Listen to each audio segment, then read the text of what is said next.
Welcome to DEF CON. I'm the Dark Tangent, and this is DEF CON 18.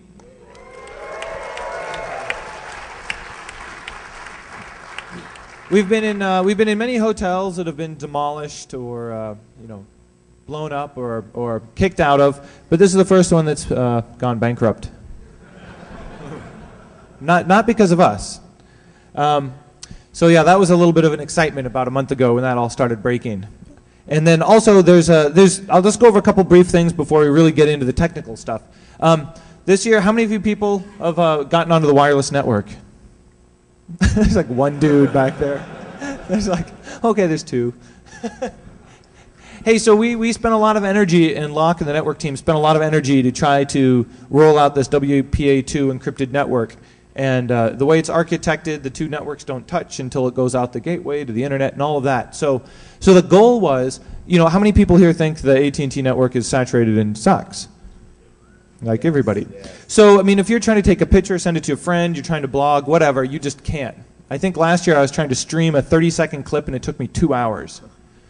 So that was, useless. So this year, we wanted to do WPA2 so you can get it in your phone, your laptop, whatever, and it's all encrypted, and at least you feel safe about streaming or doing whatever you want.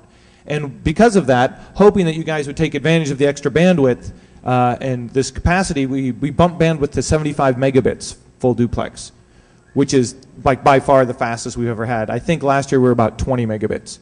So we got a lot of speed this year. And maybe next year, if we use it this year, I'll bump it to 100 next year, which would be pretty sweet. So try to take advantage of the encrypted network. The instructions on how to do it and install the certificate are in your program. And so that's one big change this year.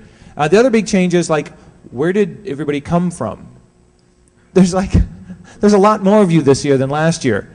And Joe's got some funny stories about the problems that's caused. Personal problems. A lot of them. So we rearranged the floor plan this year to do better flow, wider hallway, and we thought that this was going to work out really well. We bought 1,000 extra badges than we did last year. We thought we had this down, and so many extra people showed up. I don't think the wider hallway really makes a difference. It's like that worked for like the first 50 people, and I'm like, oh.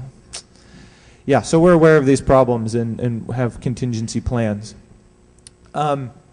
So new floor plan, putting all the content down here. We're putting a lot of the action up there so that people aren't hopefully walking back and forth across everybody. We've got the new network. We have a crap ton of new contests. And so as we say, DEF CON's what you make of it, there's a lot of new contests, a lot of new blood out there. And so if you get the time, stop by, check out some of the contests. I'm doing one I've wanted to do for 3 years. And every year I'd procrastinate and I'd get sucked into the vortex of con planning and I'd never do my contest. So finally I'm doing it. It's this tamper evident contest. You get these boxes. You have to get past the seals on the outside. You have to get through the seals inside. You have to tamper with the contents of some information inside. You have to seal it all back up and make it look like it was never opened or messed with. And because it's kind of like lock picking and it's kind of like some other physical security stuff. And I thought it'd just be really cool because you see these seals and you're thinking to yourself, there's no way that can be secure. That little symbol on your power meter, does that little lead grommet with a wire really, does that really work? I don't know. But you guys are going to find out for me. And then you're going to get points for scoring and teaching everybody how you did it. It's going to be an educational event so we can all learn how this works. I think that'd be really cool. And a lot of other people are doing interesting contests. So take some time out, just drift through there, maybe get involved in something. That'd be really cool. What else do we want to say before we start revealing the innards of the badge? There's, how many people checked out Thursday night, sort of the soft roll yesterday? Was that okay, not okay? Give you guys something to do? Yeah, I kind of like that idea of soft start to socialize and hang out where it's not a lot of stuff happening. I think we're going to keep that in the future. What else is there? I don't know. I think that's pretty much it. It's the biggest con ever. So back at the Alexis Park at the height of the dot-com boom, like the year before the bubble burst and everything crashed and everybody disappeared, we had about 7,000 people there, 7,200 people. And I talked to registration and we just surpassed that. So we're now back where we were right before the bubble burst. But in a hotel like twice the size or 3 times the size or something, and not on fire outside getting heat stroke. So that was really cool. So we've really come back. And the difference now is people aren't coming here because they saw the movie Hackers or something and they're not on rollerblades and, you know. I think the people here actually are really into it. So that's really cool. And I want to thank you all for coming here and hanging out and checking out this session. This is longer than usual because Joe really wanted to get into more of the hardware hacking side. So the first half you'll really hear the story and some of the stuff that's going on, but the second part, if you're really into kind of more of the details, right, you're going to get down more into the nitty-gritty. And the thing that's interesting is when we first started doing hardware hacking badges, the very first year, it was just to do something different. Nobody had really done it. We wanted to be different. And if you look at the progression of our badges, every year they've gotten a little bit more and a little bit more crazy. And while that was happening, the hardware hacking village was growing. More people are getting into hardware. Now, like, every con has a hardware hacking badge. So many more people are hacking hardware. It's sort of like we've incubated that a bit, and we've got people thinking about it. And that's super cool because that was the intent, right? We shifted some people's focus to start looking at hardware and software, and like it's 4 or 5 years later, and it's really caught on. So anyway, we're pretty proud about that. We really like the idea of incubating ideas and getting it out there. So it would maybe be safe to say that there might be things different next year, right? Where should we shift attention? And that's something we've been thinking a lot about because we think the hardware stuff is really taken on a life of its own, and that's great. So maybe now we need to shine the light somewhere else, get something else going. So Joe and I we've been talking about that for quite a while. So we could always use your feedback. What do you think's not gotten enough attention? RFID. Yeah. As if Chris Padgett hasn't spent his life thinking about that and major malfunction and stuff. But I don't know if you want to walk around with a big block of aerogel, you know, around your neck, or maybe a CNC milling machine or something around your neck. And I hear mass spectrometers have come way down in size. And that's the funny thing is, just as a side note, I have a friend whose wife bought one of these new miniature mass spectrometers. They're actually getting pretty inexpensive. And so what do you do with it? Well, you fuck around with it. And she's like, yeah, Fiji water, not so much Fiji. She's like, how come my red wine has sugar water in it? You know? And so, I mean, that's really cool. She's just running everything through the spectrometer and finding completely opposite results than what you're supposed to find in your foodstuffs. So that's pretty cool. And next year, I'm probably going to have a data destruction contest. I've been accumulating ways to destroy data, but that's not involving the badge. Unless they're made of C4. Yeah, and I would like to announce a contest right now related to the badge, and that is we have past badges dating back to DEF CON like 3. We have a whole bunch of weird badges. The metal badges, remember those? They were like cast metal and weighed like 5 pounds, and the black stuff came off your neck. And well, I've got a tub of that, and it weighs like 500 pounds.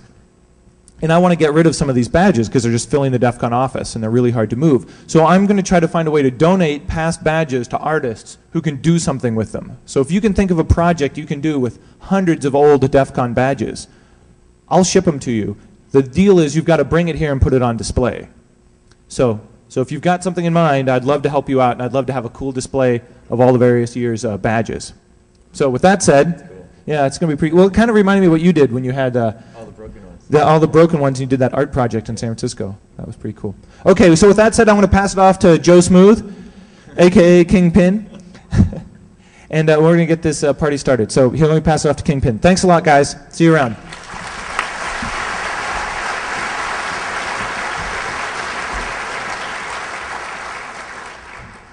Yo, yo, yo. I'm going to wait for my slides because they're good pictures on there. Oh, yeah. The slides look better than I do anyway. All right, here we are again for the 5th year in a row behind the scenes of the DEF CON badge. Let's go.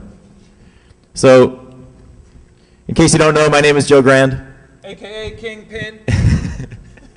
A.k.a. Kingpin. Yeah. And when I don't have to go out in public, I usually look like that, but I shaved my mustache off and got a haircut to look a little better. I'm an electrical engineer by trade and by hobby and by lifestyle. It's what I do. I hack hardware, I break hardware, and I design stuff. And let's see. So, how many of you guys were at DEF CON 14? Yeah. Yeah. That was actually more than I thought it would be. Is that the limited edition gold? Yeah, oh yeah. So this is the, so I'm going to do a little retrospective, and each year I want to see how many people are coming. Because I realized when I started designing this year's badge, and like started writing the article and stuff and putting together the documentation, I was like, a lot of these people probably haven't even seen the past ones. So they're just coming into this with like, the end without seeing the progression. So yeah, this is the limited edition gold solder mask that we just made a few of to test it out. Paint it red. Yeah. Well, the gold one, we always try to do something new. So what was the deal with that year? It was gold was the new thing, right? Yeah, I'd never seen gold solder mask before, and the factory was like, we have this tub of something that says gold sand, and we're like, yeah, let's try it and see what it looks like. So I don't know if anyone else has seen circuit boards that look like that, but every year we're trying to do something different. What about DEF CON 15? Yeah, the numbers are growing. Yeah, they are. With the trippy optical wave thing. Yeah, so this was the scrolling text message with the capacitive touch sensing buttons, and you could set your own messages and do all sorts of stuff. Persistence of vision. People hacked it and like wrote games for it. It was cool. And there's like a lot of swear words going across it. That's the year it really took off, I think. Yeah. The first year was sort of like, oh, cool, electronic badge, awesome. But then when people started expecting it, it was sort of like, now we have to do something cool. Oh, actually, yeah, this one also had like a bunch of 802.15.4/Zigbee wireless support that was unpopulated, and accelerometer support that we gave out a lot of components for people to hack on, but no one ever did anything with it. I think one guy put in the Zigbee. Yeah. DEF CON 16. Is that more or less? I can't tell if that's more or less people came to DEF CON 16. I think it was about more, like by 2. Yeah. So this one was the infrared. Wow, that's a great picture up there. This was the invisible badge. Well, no, you need the. Yeah, this one's stuck in customs. That was the first year we had customs problems. That's, yeah.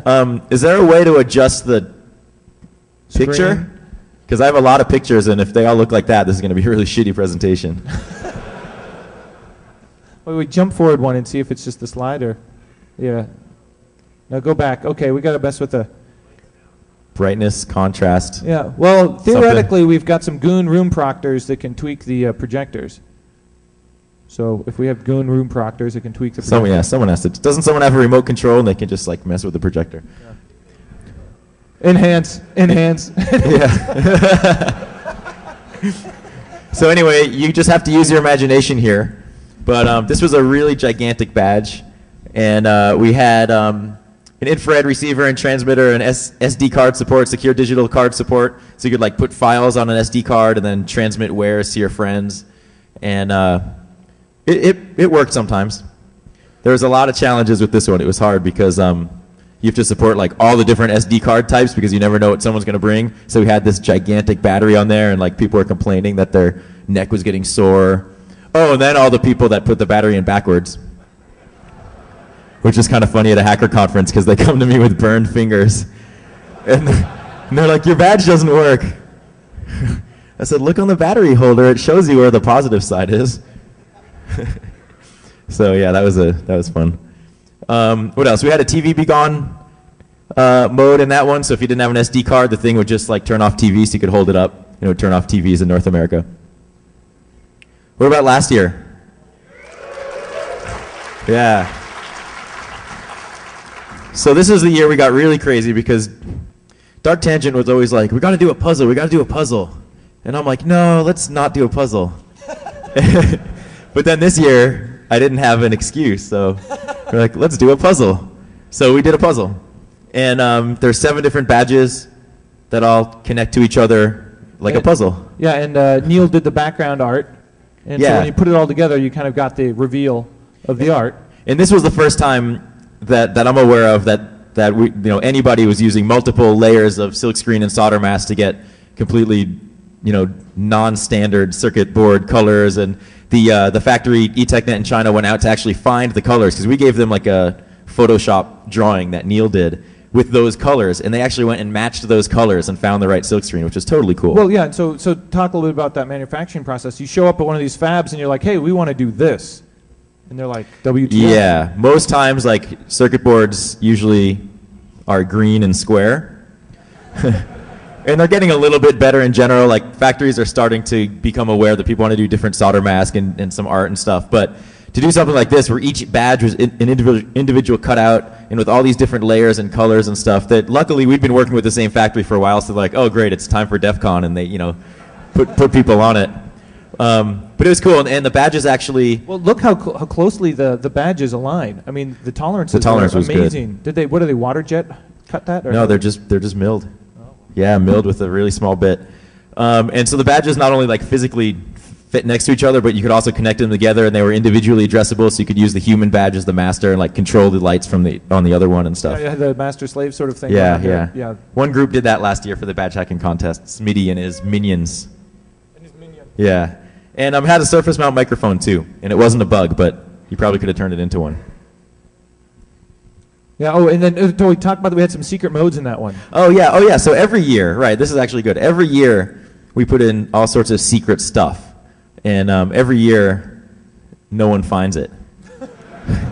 So this year we put in a lot of secret stuff, and we actually told everybody that we put in secret stuff, and there's a lot of it. So chances are you'll find at least one thing. So what was the one last year? Since we had a microphone, oh yeah, we were trying to figure out, well, what do you do with the microphone? We had some different ideas, and we were like, well, people are going to be at the black and white ball, and it's, DJ Too Fucking Loud's going to be playing, and it's going to be really loud. So why don't we detect the pressure level, the sound, and if they're in a loud environment for too long, the badge will go like, SOS, help me, yeah. In Morse code. I'm losing my, and so it went into SOS like Morse code mode, but nobody noticed. Yeah, no one noticed that. But they were probably too drunk. But I think so. So we did that one, and we set the time limit to be like 30 minutes or something. Yeah. So, if you're rocking out and partying for 30 minutes, then it would go off. And, like at every closing ceremonies, we want to do something cool. And for people who are like DEF CON 14 and 15, the lights were off and like awesome streams of light and everything. At least from up here, it looked really cool.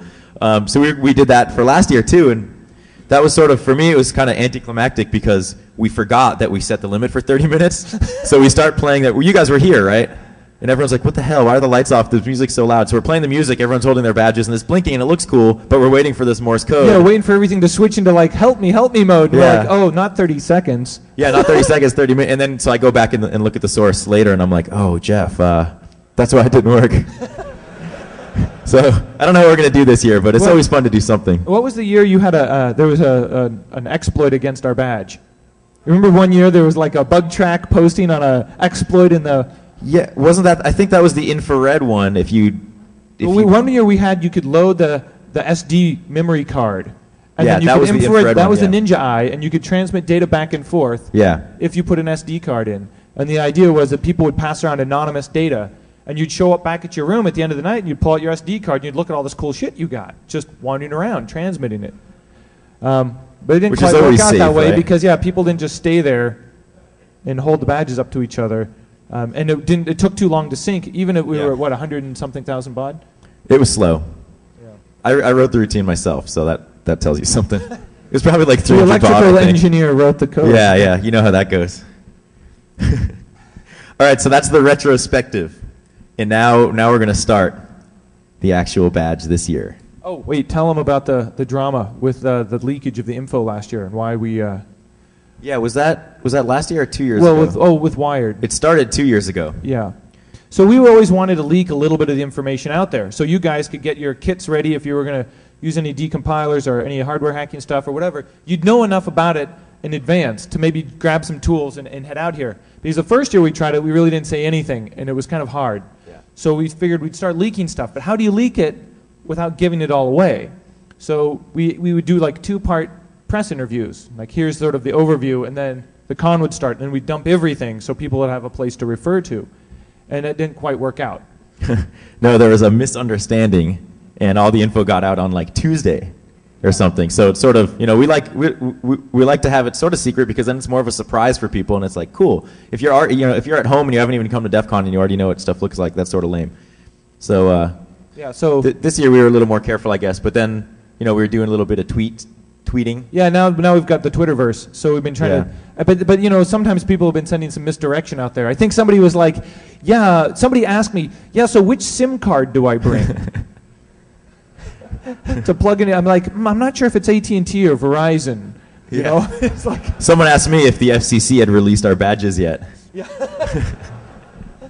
Because they were in for radio testing. Right. Yeah, so we do give you a little misdirection, but yeah, that's always fun. All right, so you guys remember this, Badges by Christmas? Badges by Christmas. No? You guys weren't in the closing ceremonies? When everyone's like, Badges by Christmas, and you all yelled it? Right? I have a video. You all yelled it. I have proof. And I believe we said, Yeah, and I was saying something like if I got Jeff's credit card, then I would do it. I just couldn't get in touch with him until February. So here's the timeline. I'm going to go through the timeline and some details and sort of the process and all sorts of stuff. There's a lot of details I want to go into because previous talks I've sort of skipped stuff, and then later I'm like, I really should have mentioned that. So now there's all sorts of stuff that you're probably saying, damn, I wish he's going to stop talking. So timeline, fall 2009, after DEF CON, after we sort of recovered. It was actually before Christmas. We started initial brainstorming, just trying to figure out what we could do. Because every year it's like, how are we going to top that? What are we going to, we've used... And then also it's like, Joe will be like, a new technology is coming along. Yeah. Maybe we can use that. Let me get samples. Oh, nope, that sucks. Okay, let's try another technology. Too expensive. Too expensive, not enough parts, too slow to manufacture. And so we were going through ideas. And then you start to investigate it, and like 3 weeks later, you're like, that's not going to work. Right. Yeah, and there's a lot of constraints that I'll go into.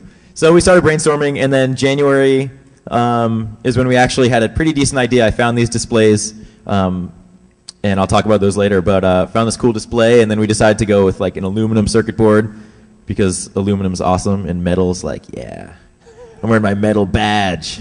So that was cool. And it's doing stuff. Yeah, and it's doing stuff. It's got stuff. electrons. Yeah. So that was pretty cool. What'd you say in your little speech in the program? It's like metal eliteness or something. It's pretty elite. So we started doing prototype design, hardware design in January. And basically, I set my milestones to the different Black Hat conferences. So at Black Hat DC, I tried to have the prototype hardware done so I could go when I went to see him. I could like physically show him because we don't live anywhere near each other, and we don't often Skype. And so let's see. Then we did. Once we approved the hardware, then finished writing the firmware, at least the low-level stuff, made sure all the hardware worked, and then we could at least kick off the board order while we finished up the firmware. And that way we could try to avoid some of like the problems that we encountered last year.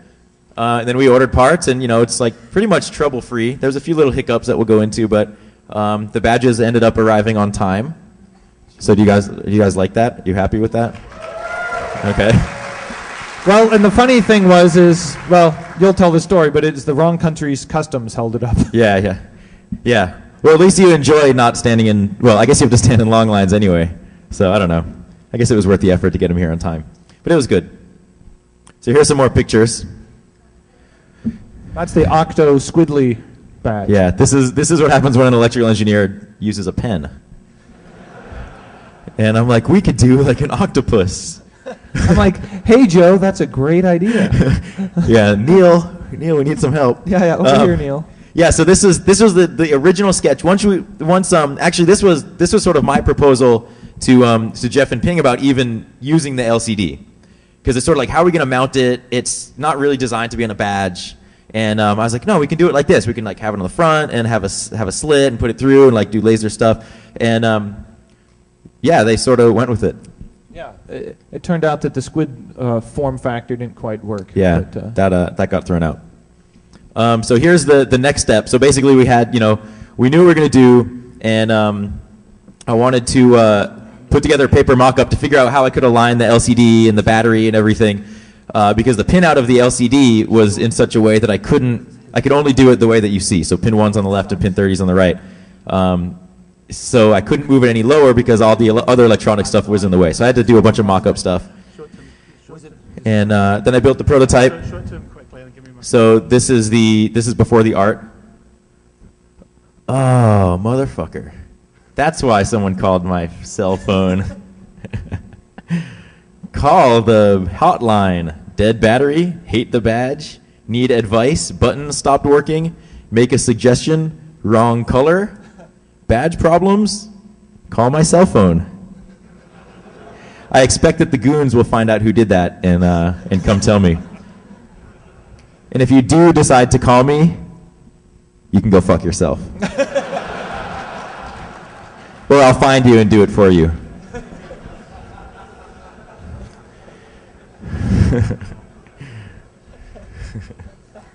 I like the one, wrong color. No, you got the color you're supposed to get. Yeah. Sorry, we don't have any more spare red or black badges for you. But seriously, someone called me last night, and I'm like, who the fuck is that? And they're like, yeah, I really want to hack the badge, but there aren't any left, so maybe you can, if you can give me one, that would be cool. Give me a call back, thanks. Oh, no, they're also like, if you're not too wasted, give me a call back. So the guy obviously didn't know me. Yeah, so that was a little weird. So you'll just, turn off your phone and just do text message, right? Yeah, right, text message support. Yeah. So, damn. I'm not changing my phone number either. I like that one. So let's see. Yeah, prototype badge. Put the parts on. And this was the first time that I had everything together because it's hard to prototype with that 30-pin flex connector without making an actual circuit board. So this was the first one. Before we had the artwork, we knew we wanted the general size to be like this iPhone type of thing because everyone loves the iPhones. We're like, well, let's make a badge that is the same size, and everyone's going to love that too. If they're hanging around their neck, it's not like, huge like Public Enemy, other like years, Flavor right. Flav style or anything. Right. Not that isn't cool. I have an idea for a badge next year, Joe. Big clocks. Yeah. And the Uber ones can have just huge gold chains. We're going to start working on that right after this talk. So let's see. Prototype came in, did some hardware testing, low-level routines that I'll talk about, writing the drivers, basically getting everything working on this prototype board. And that's what I went to go showed Jeff and everything at Black Hat Barcelona in Spain. So now it's right before VolcanoCon when we all got Yeah. trapped because of the volcano. Yeah, that was nice. That was a good time. And so everything worked. We knew the hardware worked, and we knew the board worked, so we could at least start spinning that and finish working on all the firmware. So the firmware was done all over the place. I don't know if you guys have read the little thing I wrote in the program, but the firmware development for badges in the past had been done on my honeymoon and in buses and airplanes and everywhere. And this time was no different, except I didn't have another honeymoon. This was in the airport in Frankfurt. And so all different airplanes and airports. The people riding airplanes never really like when I'm doing dev because I pull out the board, and usually the prototype has extra wires on it, and the battery and the cable and the USB tap, and stuff is spread out everywhere. And I usually get stares, but people have actually asked. They're like, "What is that thing?" Well, I'm you'd like to "Defcon." sit on the aisle, right? So the Yeah. big people on the inside are like, "Excuse me, I've got to go to the bathroom." Yeah, so and you're yeah. like, "Oh, don't touch that." That's right. It's I'm in the middle of I'm single stepping through some code. You're gonna have to wait. I'm single stepping, so this could take a while. Yeah. So yeah, those are some pictures. What about laser engraving? Well, we looked at a bunch of stuff. We wanted to acid etch. Yeah. So we knew we were going to use an aluminum substrate board because aluminum was just cool, right?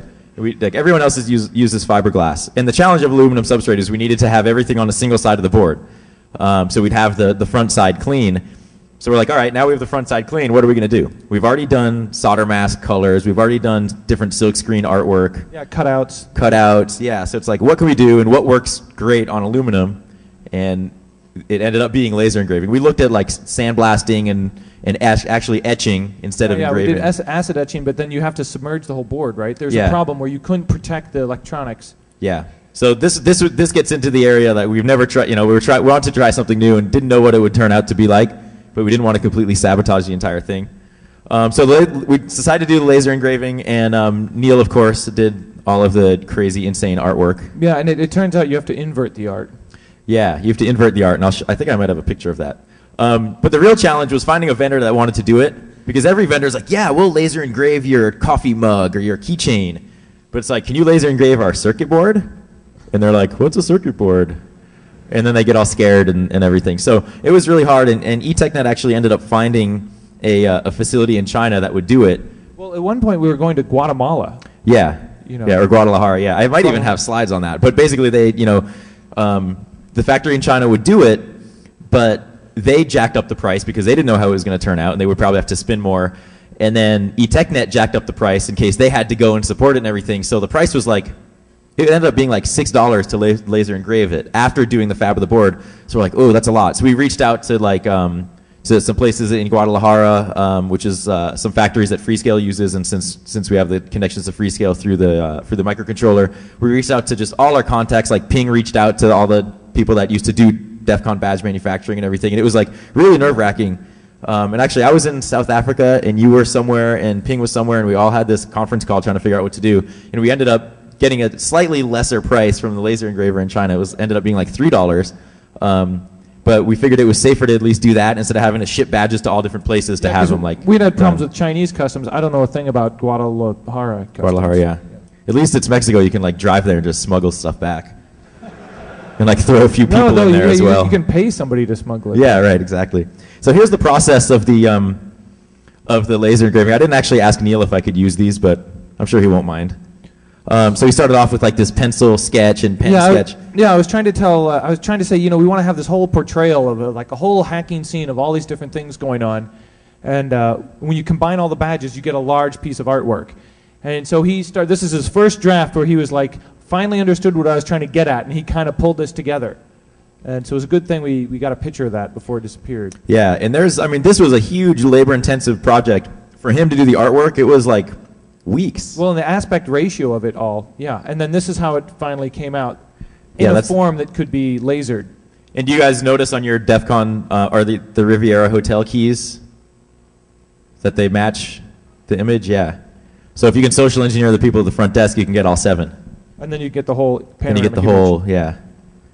And so the artwork is totally cool. So then we had to work with the laser engraver to actually like get it done. And what's funny is the laser engravers, a lot of them still use Corel Draw, like on Windows like 1. I think it was or like 3.1 or something.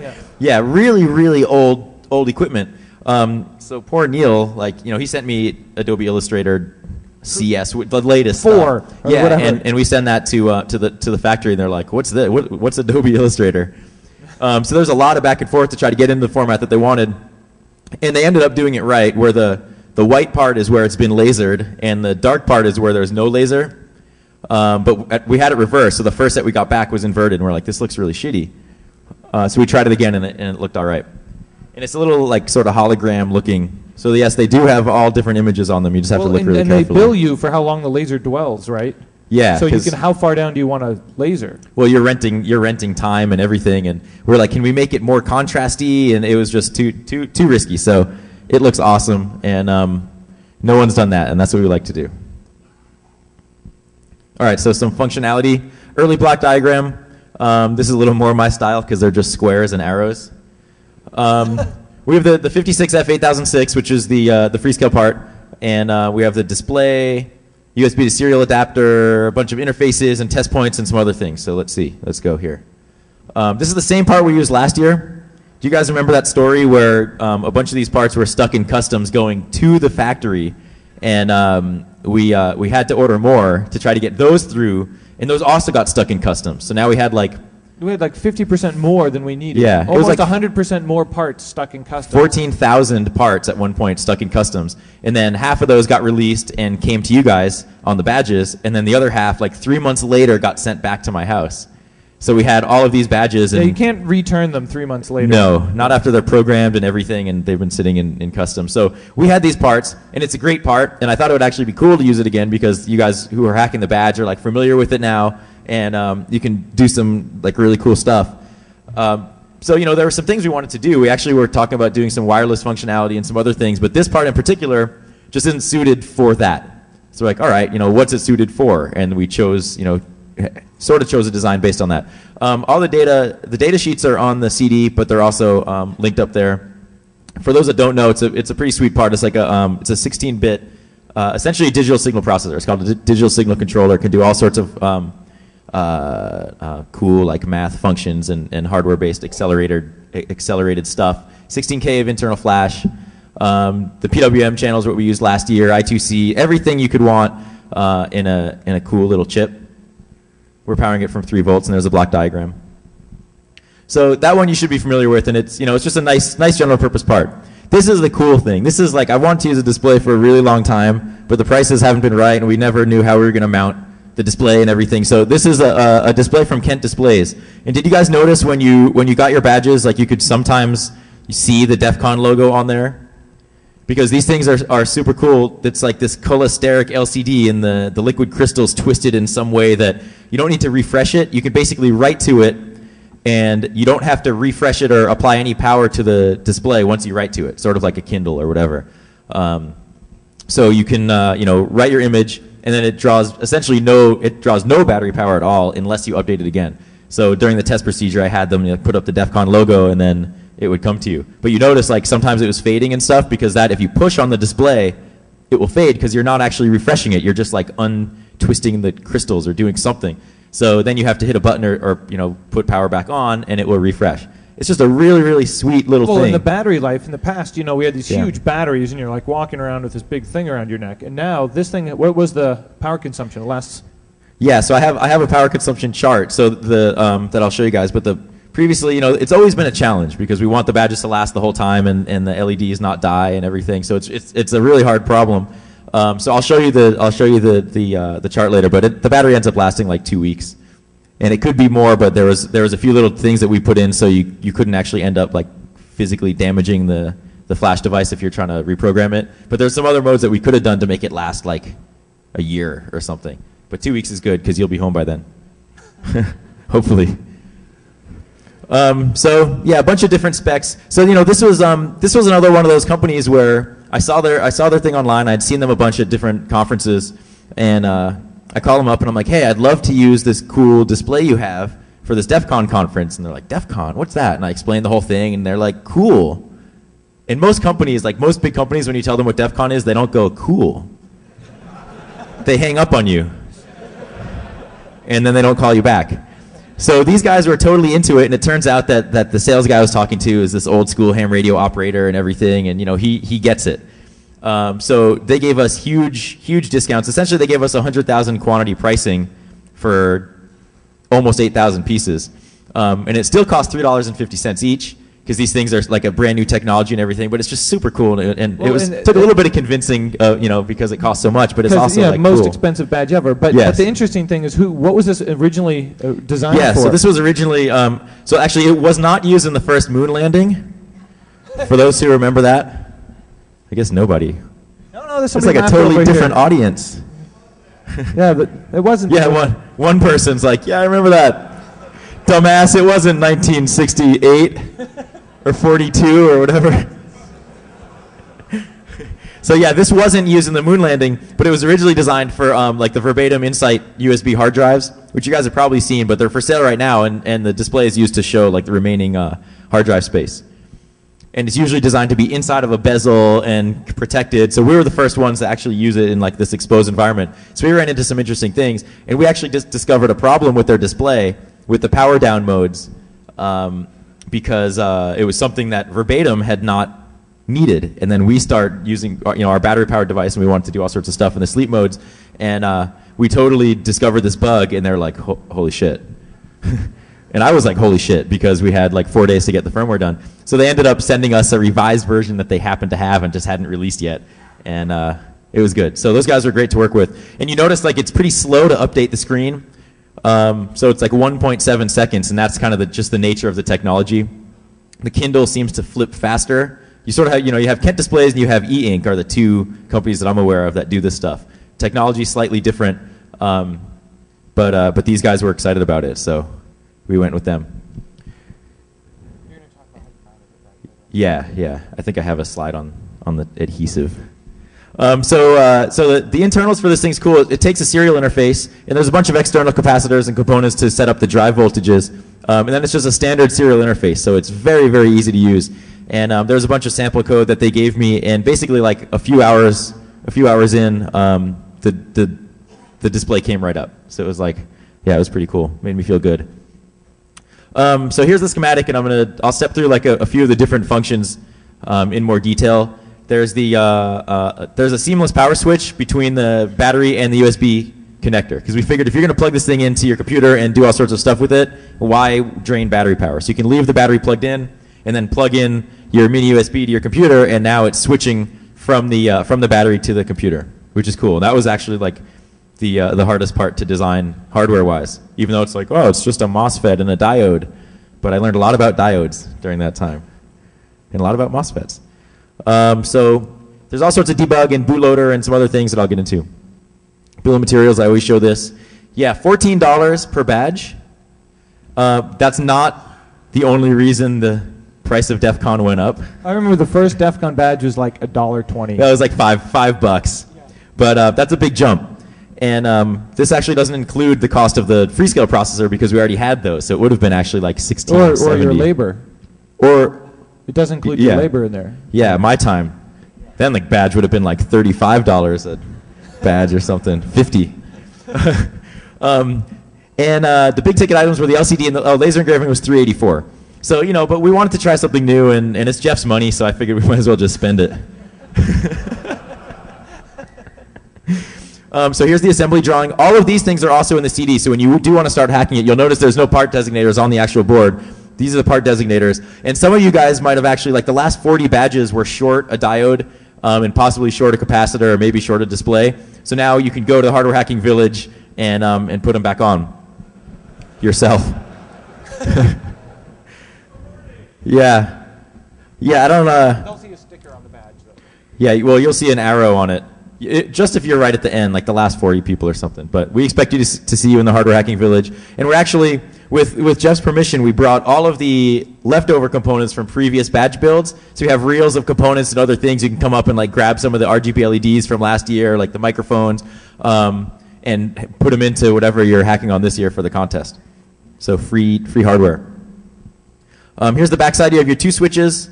On the left side, your FTDI 232 USB to serial adapter, JTAG port, which the footprints are there, but I actually have about 100 connectors to give out, and I'm going to get into all of that. So this year I actually decided to talk about what the badge really does, and I think previous years sometimes I forgot. So there's a few core modes, and then there's all this other secret stuff that you guys are just going to have to figure out. So the glyph selection is, this is like our social experiment, where we tried to do the social experiment with the infrared. So it's like, hi, my name's Joe, do you want my data? Which sort of worked, but I think this might work better. Yeah. So then we decided, well, how can we help people be more social with the badges? And we've got a display, something needs to go on a display. And Neil is like, that means I have to draw art, doesn't it? A lot of stuff, yeah. So we decided, you know, to put up basically different glyphs, and you could choose what glyphs you like if you're into like hardware or gaming or whatever. I'll show you some on the next slide. I like the one that's like booze. I'm just into booze. Yeah. I'm just here to drink. Yeah, and then you can take the emoticons and stick them on your badge and sort of show off to other people the things you're into. And that way you don't have to talk to anybody first. You can just look around and be like, oh, cool, I'm into gaming too. Hey, you know, it's like less awkward. Or, well, once you see the icons, you're like, Yeah, except I don't know which is more awkward. It's like, I'm into it's like looking at that and it's like, yeah, forget it. So there's some instructions on how to do it. You can figure it out, but you basically use, you know, the buttons. Here are 1, 2, 3, 4, 5, 6, 7, 8, 9, 10. Yeah, so all 11 of them. Let's see, if you're into drinking, gambling, sex. Which one's sex? Well, love. Oh yeah. Yeah. Or looking for love. That's right. And then music. So that could be, you know, typical. You could either be a rock star. Yeah. Or you could be a total geek. We had to blend the two lifestyles. Or in that case, you'd have like the floppy disk in the heart, or something. I guess, or any of them in the heart. So and then you can potentially build your own. Yes, you can build your own. You can do all sorts of stuff. What we decided to do this year too is, since we had the USB port and we're using the USB port primarily for the serial bootloader that I'll talk about, so you can hack the badge and load your own firmware, blah blah blah. You know, what could we do with the USB port in just regular user mode? So I decided to create this little API that would let you control the LCD through the serial port. So in case you're not like a hardware guy and you don't want to do all sorts of hardware stuff, but you still want to hack the badge and do something for the contest or show off or load your name or, you know, change whatever, you can do it using scripts. Somebody actually I saw at the EFF party yesterday had already done something, which was really cool. it said hello, and I was very proud of that. That the API actually worked. So you can do all sorts of stuff, and so hopefully you guys take advantage of that because it's something just to expand what can be done and what people can do. Yeah. So a lot of this kind of came from Jeff because he wanted to make it easier for more of you guys to hack on the badge, whereas I wanted to actually make it harder and more challenging. Yeah, so software guys, Yeah, for software guys. There's a lot of software guys out there, right? How many people use software? A lot of people. Yeah. And so you can use, you can even use, whatever to send stuff to a COM port. Doesn't matter what operating system, doesn't matter, you could use an Arduino if you're into Arduino. So here's a little description of it. You plug the USB in, it's going to detect an FTDI USB to serial adapter. You probably don't need any drivers if you've installed any sort of USB to serial adapter before. If you do, you can just click yes, download drivers, because, I don't know, they're there. It should be easy and seamless. You plug it in, the badge is going to give you a little welcome string in ASCII, and then here are the commands. You can clear the frame buffer, which is in RAM on the device. You can load different bytes into the frame buffer, and then you can update the display, and that will give you your update, and then you hit X to exit it, or you just take the battery out, and you'll get an ACK after each command. Now the tricky part is that the commands are actually in ASCII, but then for loading the byte, you have this load byte VV into frame buffer location AA. So you have to look at this next page, which is the memory map for the actual display, which isn't your typical matrix like that. So maybe somebody wants to write a little wrapper to handle that, but I couldn't figure it out. So you have to load, you have to look at the memory map of the LCD and then load your data in hex bytes. So you have your, in non-printable ASCII, so you have your ASCII character and then the 3 non-printable ASCII hex bytes. So that's the only tricky thing. So you can't really only be in hyperterminal the whole time. So check out the data sheet, which is also on the CD. And here's the memory map. So those are the only 2 core functions. We want to keep it really simple. There's previous year's badges, I felt like we provided so much stuff, it was hard for people to figure out what they wanted to hack on and everything, and sort of force feed you features. So then this year we tried to go the other way, of force feed you capability, and then you guys can figure out what to do with it. So there's all sorts of secret modes. We had, in March, we did this call for integration, and we're basically what can we do to involve people more and not keep it just Joe locked in his office talking to Jeff once in a while. Yeah, so the idea here was that we want to try to make the badge more central, and we've got memory on it, and it's something everybody's basically going to, unfortunately not everybody, but basically the majority of everybody will have. So if we're going to put a secret on there, or a clue, or a certificate, or we're going to do something, why not besides us having cool stuff on there, why not let everybody else that we trust in the contests put clues on their other areas? And try to make it more central to a lot of different things you're going to do, and just max out the RAM. Yeah, and so there's a lot of stuff on there. Some of it I don't even know what it is. We just had people say, put this chunk of data, or hide this string, or do this, or do that. So I'd work it in to where it would seem relevant to do. And a few people have found things, but there's a lot there, and you can get the benefits of different contests. The best was Space Rogue. Oh yeah, is Space Rogue here? I guess he wouldn't admit it anyway. So we took all these submissions from people, and we decided which ones are cool that people would really enjoy. And so Space Rogue from Hacker News Network was I want to give away a free T-shirt. We're like, all right, you're cool. We go way back from the loft and everything. So we put them in, but we want to keep it all secret. We figured, people would hide data and not tell anybody. So as soon as I was like, yeah, we'll put your data in, he sends out a tweet and his HNN, all over the place. It's fine, DEF CON's gonna hide data. And we're like, you totally just blew it. And I made up a whole story and told him that Jeff was really pissed and that we were going to take it out and everything. And he profusely apologized. That's funny because I never heard from him. He's just sorry, dude. Yeah, so we tried to keep everything secret. And actually, I'm going to tell a story that might embarrass 2 people here. I don't think I've ever met them in person, so that's why I'm going to say it. So one of the things was this guy that was like, yeah, man, I'm going to actually propose to my girlfriend. And I want to do it through the badge. And I'm like, yeah, I'm a sensitive kind of guy, I'm you're Joe. I got goosebumps and tears and everything. And you're Joe Smooth. Yeah, and I'm known to be pretty suave with the ladies. Swash. Yeah, so I was like, that's cool. That's a good way to propose. And Well, like he couldn't get the airplane with the streamer behind Right, it. right. Yeah. Because you can't see it from inside of the Riv. So we were going to integrate like this, secret message of some sort for the person to find, and he would propose, and we probably would have made like a big production out of it, and he probably would have come up here and stuff. So we had him on the list, and then as I started integrating stuff, I emailed him. I'm like, all right, man, what should we do? And he's like, actually, there's a little problem. We broke up. And then I got an email from his ex-girlfriend that had said, it was something basically the same thing. It's like, sorry, or whatever. I don't even know how she knew that he was going to propose to her unless she was like reading his mail or something. It was actually really strange. I was like, oh, that totally sucks. And he's like, well, maybe you can write, maybe you can put in this poem or something. I'm like, no. It was like a love poem. Because like wedding proposal is okay for DEF CON, but like groveling love poems, not okay. So that didn't make it in. It's unfortunate. Okay, so some other badge stuff. These are things sometimes I forget to say. So other stuff you might want to know. If you don't want to know it, you can leave. I won't feel bad because there's other talks going on soon. And actually, we're going to end up with a lot of extra time anyway, so you won't miss your next talk, really. We're actually going to be able to have questions and answers here, too. Okay, so the development environment is the exact same as last year. It's the Freescale Code Warrior for 568000. The special edition's free for up to 64K of Flash, and we only have 16K, so totally free, like beer. And it's not open source, which people always complain about to me, but the tool was chosen, the part was chosen for a reason, and the tool kind of follows along with it. And Freescale was nice enough at least to make it free, as opposed to charging us money. And it is Windows only, works fine in VM. All the tools are on the DEF CON CD, so you don't have to go to the interweb or anything to download the tools.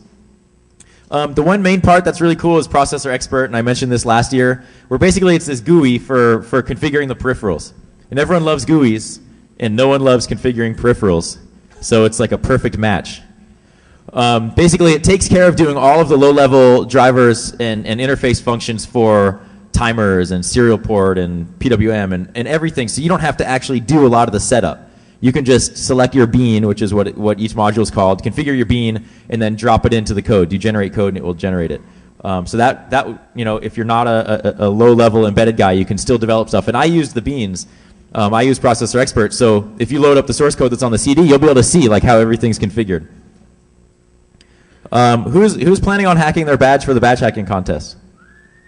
3 people. No. Seriously? Are there more? 5, 6, 7, 8, 9. Okay. 10. That's good. We're going up in numbers. So this might interest you. The serial static bootloader we had, static serial bootloader we had last year, except this year it's easier to use because last year we just had test points and you had to wire up a bunch of stuff. This year we have the mini USB port right there for your use, and all you need is a USB port and a terminal program and you're good to go. You can load your code right up on the badge. To enable the mode, hold SW1 and SW2 on power up. What I like to do, since you need to have your computer plugged in, remove the battery and then make sure it's off, and then just plug the device into the computer. And that way, the unit's going to come up. No batteries there. You don't have that switchover problem of maybe the badge still being on and you're not able to get into the bootloader. So just hold down SW1 and SW2 on power up. Both LEDs are going to come on. Virtual COM port's going to appear, and you're good to go. It's waiting for the bootloader. So you use your dev tools from CodeWarrior, modify your stuff. There's a few caveats with that, though. When you're modifying your code, you have to make sure that if you change the vector table, you have to make sure that you change the reset in the COP vectors to point to the bootloader, which are the first 2 in the vector table. Otherwise, when you reflash your code and you go to run it, it's going to jump right to your user code. But if for some reason you brick something or you want to reload something again, you can't because it's never going to get back to the bootloader. So make sure you change that. And if you end up bricking it, there's a way to do it. But read the details in CPU.c. And for those who did it last year, you're familiar with it already. It's 9600 baud, and use your elf.s output file, and it takes like 90 seconds to load. But it's cool because you don't need any hardware at all, like any external hardware. And that was the real key, is trying to do something like, we can't make it much easier than that. But in case you totally screw up and brick your badge and forget to change the vector tables or just do something and completely clobber it, there is the JTAG interface on there as well, and that's where that 7x2 row footprint is. I have about 100 of the connectors that I'm carrying around with me, and I'll, if I don't get accosted on the way to the hardware hacking village giving them out, I'll leave the remainder of them up there. And you can just solder them on, and use the USB tap hardware, which is also what we used last year. There'll be a few of those up in the Hardware Hacking Village, and you can just completely load the flash back on, which is the DC18-with-boot, which is the bootloader. So it's cool. So there's two ways to do it, and it's just very, very simple. All right, so say you want to create your own graphics and like put porn on the badge or something, which if you do, you might score very highly in the badge hacking contest, if I have anything to say about it. So you can load your own graphics. Basically, it uses at least this is how I did it. If you are into software and stuff, you could probably do it a different way.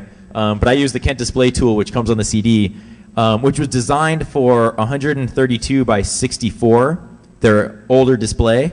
But basically what you do is you convert the bitmap to an array, and then you cut off a bunch of the bytes that aren't used to get to your 128 by 32 pixel size. So you convert the image, and then you use your tool, and then you erase the unused bytes, and then you copy the data into the array. So you said older badge. Does the newer one have more pixels? No. So this was one of their. Actually, I shouldn't even say older display, just for a different display that's bigger. That wouldn't fit on the badge. It was like way too big. Oh, so that's why it's trimmed. So they don't have, this part is so new. The 128 by 32 that we're using on this badge is so new that they don't even have the right development tools set up yet. So we're making use of the old ones. And actually I think they're coming out soon, but it might be too late for DEF CON to use them. But this way is totally fine. So here I even made a little step-by-step graphic. I had a lot of time on an airplane when I made these slides. So choose your source file, which is going to be your image. It has to be 132 by 64. Otherwise, if it's not 132 by 64, it's going to give you an error. Then you just generate the C array, and it says C array generated. And then if you compare what one should look like on the left to one that you get from the output on the right, you have those 4 extra bytes at 4 different locations. So you just cut those out. They're all FFs. And then it looks like that. And then you just load that code in, and you're good to go. So here's the power consumption stuff. So we're using a CR2032 lithium coin cell, which this is sort of the battery of choice for badges because it's small, it's thin, it's cheap. DEF CON 14 we used 1, DEF CON 15 we used 2, DEF CON 16 we used that gigantic photo battery, and then last year we used the CR2032. But the problem is it doesn't like high current consumption, and it's only really good for things that are very, very low standby current and things that maybe have a little pulse for a second. But so that's the challenge, is trying to get the power consumption down to a point where the badge would be good and useful for at least the time of DEF CON. And this time we finally exceeded it. So in idle mode, when you're not doing anything, it draws about 700 microamps, 0.7 milliamps. The only power consumption at that point is the microprocessor, and it's in a sleep mode, but it's not in the lowest sleep mode. Because it turns out if you put it into the lowest sleep mode, you're reducing the clock to 180 kilohertz or something like that. And then if you try to debug without bringing the device back into its normal clock, and you try to write to flash at 180 kilohertz, you could completely screw the flash, physically damage the flash, which we ended up doing a few times along the way. And luckily, John Winters, one of the guys from Freescale who helped design the chip, came to DEF CON last year, and he's an old school MIT hacker and everything, and one of the few people that actually also does work on Memorial Day weekend and holidays and stuff like that. So when I encountered this problem, I'm like, wait, the sleep mode isn't working, and now I can't reprogram my badge or anything. And I call him up, and he's like, hey, he just happened to be home, and we spent the weekend troubleshooting this whole thing and debugging stuff and getting it working. But that was, who knew that you could physically damage flash using a debugger? I had no idea. So in idle state, which it normally is always in idle, it's just sitting there sleeping. In active mode, once you hit a button and it's updating the LCD, it's 8.3 milliamps for less than a second. So it is a little bit of a peak, and then it goes back down and settles and goes to sleep.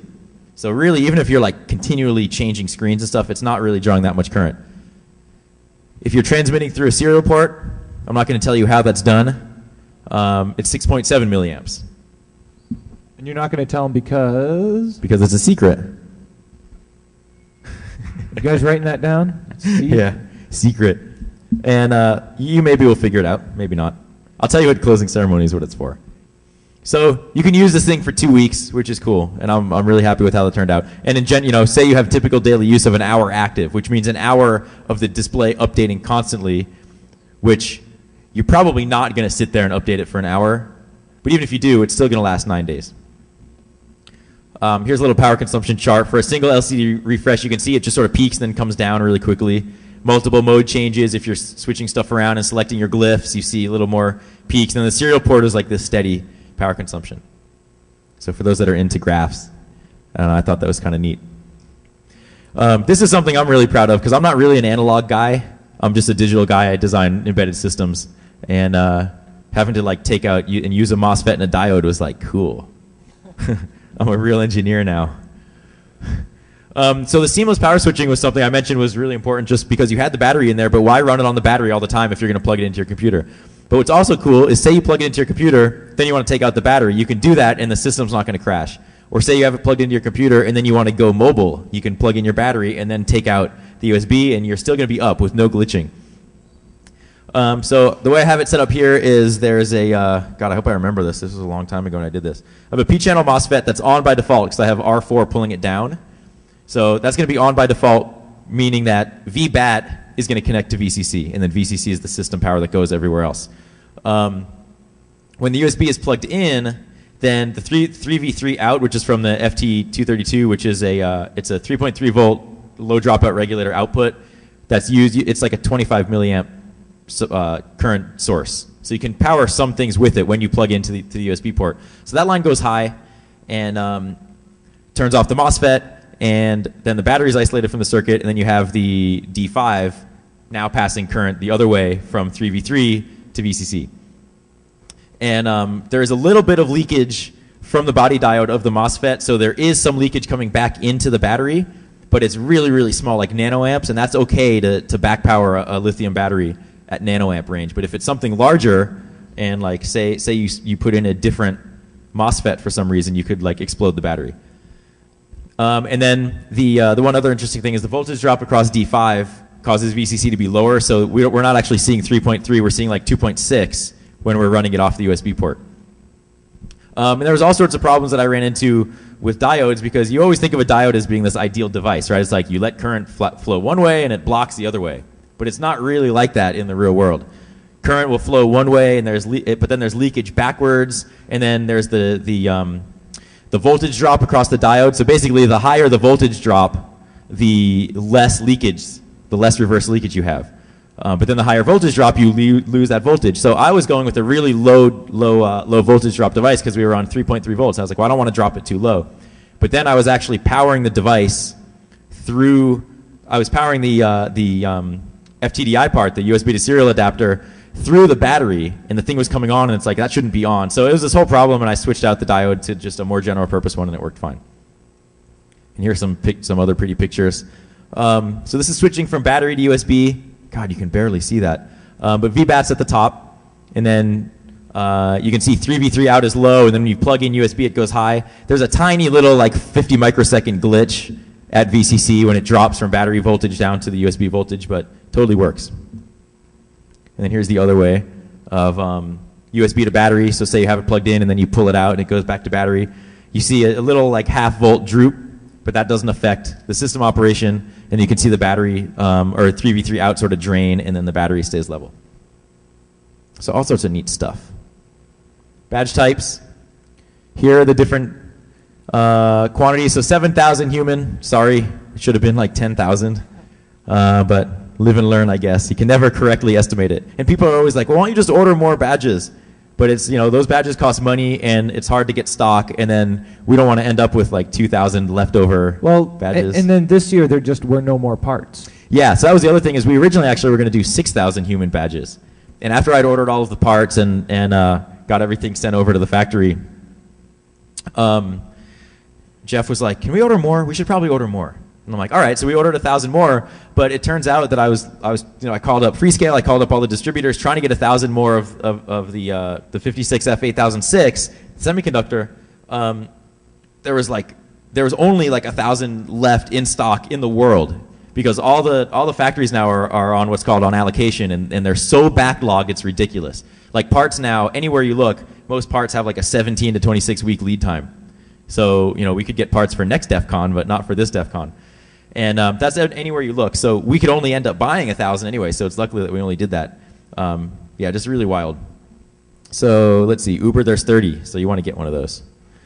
Actually, yeah, so what I didn't mention in these slides is, you guys remember like all the customs issues we had, right, from the 2 years ago and last year where parts were getting stuck in Chinese customs going to the factory. So they couldn't even start manufacturing badges until like the Monday or Tuesday of Black Hat before DEF CON. And then, of course, you know what happened. That was the year of $30,000 of overnight FedEx Yeah. charges. Yeah, which brought the cost up of the badge a lot. $30,000 of, FedEx loved us that year. So getting stuck in Chinese customs just was not an option anymore. We couldn't take it. Like I couldn't come up here again and say, sorry guys, the parts are stuck in customs. So as luck would have it, eTechNet has had a lot of problems with customs going into China. So they ended up setting up an office in Macau, which is a special region and has different customs rules than the rest of mainland China. So we could send stuff to some person at some law office somewhere, which is just some one room in a gigantic building somewhere. We can send all the parts to Macau, and then somehow they smuggle them into China, into mainland China. I didn't ask how, but it worked great. And so all the parts got through totally fine. We did have a few problems coming back into the U.S. when all of the badges were built because of some documentation problems. We were shipping it to the Black Hat warehouse, care of Caesar's Palace, care of some other warehouse with Joe Grand, and there's all these addresses, and customs I guess is getting really strict trying to bring stuff into the U.S. now, and I heard they hold stuff all the time. So there's a documentation issue that Ping took care of, and the good thing is at least they spoke English, so it was easy to deal with that, and like the next day the parts came through. So that was the only little hiccup. Here's a little time chart that I always show. This was interesting because it's like half the time was on firmware and half the time was on hardware. And let's see, research, meetings. We didn't really have a lot of meetings, and administrative stuff. Yeah, compared to last year, so it was 150 hours total. Last year was, I can't add that up so quickly. A little more. I think it was like 160, and the year before was 180. So we're getting more efficient. Yeah. The less time we're stuck in customs. Yeah, less time waiting. Okay, so badge hacking contest. Once again, Jeff is going to help me judge.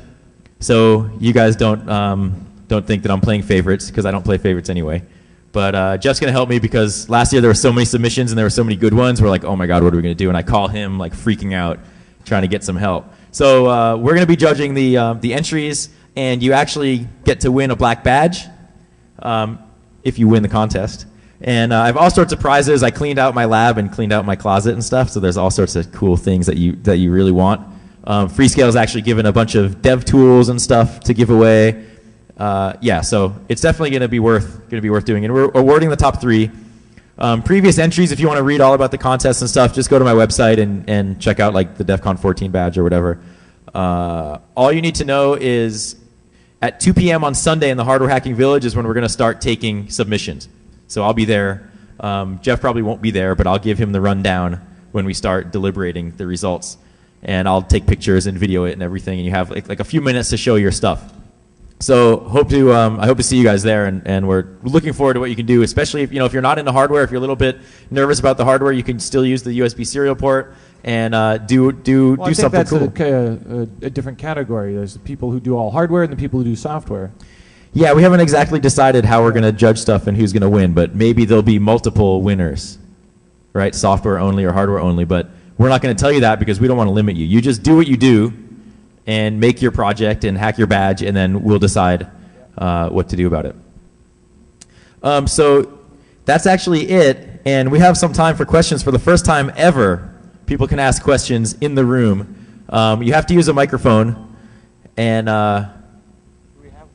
yeah, and I guess before people come up, just to reiterate what Jeff said is, we've been doing the electronic badges for a long time, the 5th year, and I feel like we've sort of, if we haven't solely set the trend, we've kind of helped push that. And conferences and parties are doing electronic badges everywhere, which is awesome. Everybody has their own constraints, and it's cool to see what people are doing, but I think it's safe to say that we might do something different in the future if I'm involved, and we'll see what happens. But it's been a fun ride so far, and thanks for coming, and stay if you have questions. Any questions? No?